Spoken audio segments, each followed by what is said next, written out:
നമസ്കാരം. ഒരു തൂവൽ നഷ്ടപ്പെട്ടു എന്ന് കരുതി ഒരു പക്ഷിയും പിന്നീട് പറക്കാതിരുന്നിട്ടില്ല. 14-ാം വയസ്സിലായിരുന്നു വിവാഹം. 18 വയസ്സായപ്പോഴത്തേക്കും 2 പെൺകുട്ടികളുടെ അമ്മയായി. ദിണ്ടിഗലിലുള്ള ഒരു പോലീസ് കോൺസ്റ്റബിളായിരുന്നു ഭർത്താവ്. ഒരിക്കൽ തൻ്റെ ഭാര്യയെ കൂടെ പരേഡിന് അദ്ദേഹം കൊണ്ടുപോയി.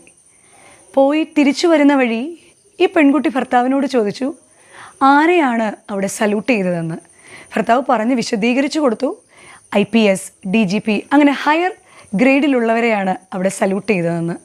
ഒന്നും അറിയാത്ത ഈ പെൺകുട്ടി ഭർത്താവിനോട് പറഞ്ഞു, എനിക്കും വേണം ഈ സല്യൂട്ട്. അയാൾ ചിരിച്ചു. എന്നാൽ ആ ചിരിയിൽ അവളത് തള്ളിക്കളഞ്ഞില്ല. അവൾ ആവർത്തിച്ച് തൻ്റെ ഭർത്താവിനോട് പറഞ്ഞു, എനിക്കും വേണം ഈ സല്യൂട്ടെന്ന്. ഒരുപാട് പ്രാവശ്യമായപ്പോൾ അയാളൊരു കാര്യം പറഞ്ഞു മനസ്സിലാക്കി. ആയതിന് ആദ്യം 10ാം ക്ലാസ് പൂർത്തീകരിക്കണമെന്ന്. ശൈശവ വിവാഹത്തിൻ്റെ വിക്റ്റിമായതുകൊണ്ട് 10ാം ക്ലാസ് പോലും പൂർത്തീകരിക്കുവാൻ ഈ പെൺകുട്ടിക്ക് സാധിച്ചിട്ടുണ്ടായിരുന്നില്ല. എന്നാൽ അവളുടെ ആഗ്രഹം വീണ്ടും അവൾ പറഞ്ഞു, എൻ്റെ മുൻപിലും ഇതുപോലെ സല്യൂട്ട് ചെയ്യണം, എനിക്കും വേണം IPS എന്ന്. അദ്ദേഹം അവളെ പറഞ്ഞു മനസ്സിലാക്കി നോക്കി. പക്ഷെ അവളുടെ ആഗ്രഹത്തിൽ തന്നെ ഉറച്ചു നിന്നു. പിന്നീട് അദ്ദേഹത്തിൻ്റെ സഹായത്തോടുകൂടി 10ാം ക്ലാസ് പൂർത്തീകരിച്ചു. 11ാം ക്ലാസ്സും 12ാം ക്ലാസ്സും പൂർത്തീകരിച്ചു. ഡിഗ്രി വിദ്യാഭ്യാസത്തിന് ശേഷം ഒരു IPS കോച്ചിങ് സെൻ്ററൊന്നും ഡിണ്ടിഗൽ എന്ന ഗ്രാമത്തിൽ ഉണ്ടായിരുന്നില്ല. എന്നാൽ വീണ്ടും ഭർത്താവിൻ്റെ സഹായത്തോടു കൂടി തന്നെ ചെന്നൈ നഗരത്തിലേക്ക് അവൾ കടന്നു പോകുകയും അവിടെ താമസിച്ച് IPS കോച്ചിങ്ങിൽ പങ്കെടുക്കുകയും ചെയ്തു.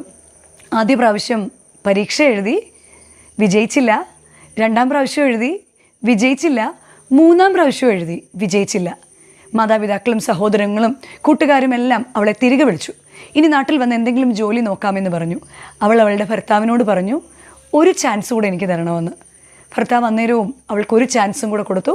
അവൾ 4ാം പ്രാവശ്യം പരീക്ഷ എഴുതി, IPS നേടി എന്ന് മാത്രമല്ല, ഇൻ്റർവ്യൂവിൽ നല്ല സ്കോറോടുകൂടി അവൾ പാസ്സാവുകയും ചെയ്തു. അതാണ് ബോംബെ നഗരത്തിൻ്റെ പെൺപുലി എന്നറിയപ്പെടുന്ന DCP അംബിക മാഡത്തിൻ്റെ റിയൽ ലൈഫ് സ്റ്റോറി. പ്രിയമുള്ളവരെ, ജീവിതത്തിൽ പരാജയങ്ങളും തടസ്സങ്ങളും വരുമ്പോൾ എല്ലാം തീർന്നുപോയി എന്ന് പലപ്പോഴും നമ്മൾ പറയുമ്പോൾ നാം മാതൃകയാക്കേണ്ട, ഓർക്കേണ്ട ഒരു വ്യക്തിത്വത്തിനുടമയാണ് DCP അംബിക.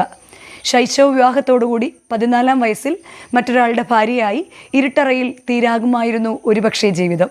18ാം വയസ്സിൽ 2 കുഞ്ഞുങ്ങളായപ്പോൾ ഇനി അവരെ വളർത്തുകയെന്ന് മാത്രമാണ് തൻ്റെ ഉത്തരവാദിത്വമെന്ന് ഓർക്കാമായിരുന്നു. പലപ്പോഴും തടസ്സങ്ങൾ വന്നപ്പോൾ അതിനെ അതിജീവിക്കുവാൻ 3 വട്ടം പരാജയപ്പെട്ടപ്പോൾ അത് പരാജയമല്ല, മറിച്ച് അതിൽ ഞാൻ വിജയിച്ചില്ല എന്ന വാക്കിൽ ഒതുങ്ങുവാൻ, വിജയത്തിലേക്ക് നടന്നു നീങ്ങുവാൻ ആത്മധൈര്യത്തോടുകൂടി അവളെ സഹായിച്ച DCP അംബിക മാഡത്തിൻ്റെ ഭർത്താവിനും DCP അംബിക മാഡത്തിനും ഒരു നല്ല സല്യൂട്ട് കൊടുക്കണം. നാം മനസ്സിലാക്കേണ്ട കാര്യമുണ്ട്, ഒരു തൂവൽ നഷ്ടപ്പെട്ടു എന്ന് പറഞ്ഞ് ഒരു പക്ഷിയും പറക്കാതിരുന്നിട്ടില്ല. ജീവിതത്തിൻ്റെ തടസ്സങ്ങളും പരാജയങ്ങളും കടന്നു വരുമ്പോൾ ഇത് അവസാനത്തേതാണെന്ന് വിചാരിക്കാതെ ഉയർന്ന രീതിയിൽ ചിന്തിച്ചുകൊണ്ട് ഉയരത്തിലെത്തുവാൻ, എല്ലാ തടസ്സങ്ങളെയും അതിജീവിക്കുവാൻ നമുക്ക് സാധിക്കണം. DCP അംബിക മാഡം പറഞ്ഞതുപോലെ എനിക്ക് വിജയിക്കണം. ഇന്നത്തെ ദിവസത്തെ ഒരു ബിഗ് സല്യൂട്ട് DCP അംബിക മാഡത്തിനും അവരെ അവരാക്കി മാറ്റിയ പ്രിയപ്പെട്ട ഭർത്താവിനും. നന്ദി, നമസ്കാരം.